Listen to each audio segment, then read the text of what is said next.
aftershocks were later recorded. Eyewitnesses are sharing footage of the natural disaster on social networks. Furnitures in their homes objects left from shelves. Some residents ran out of their homes.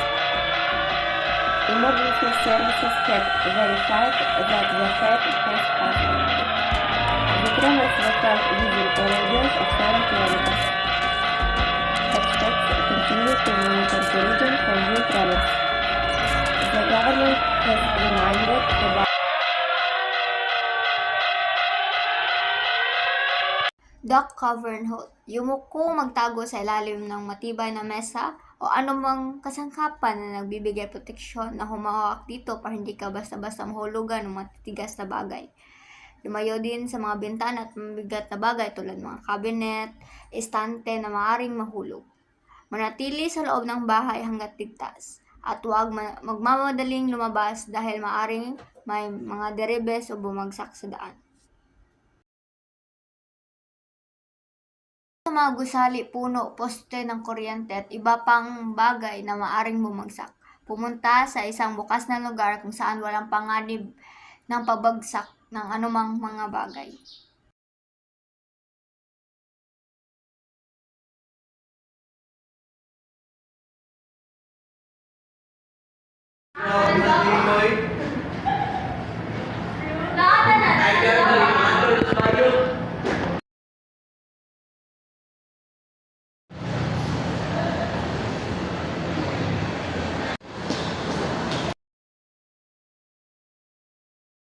Kahalagaan ng emergency kit sa panahon ng lindol.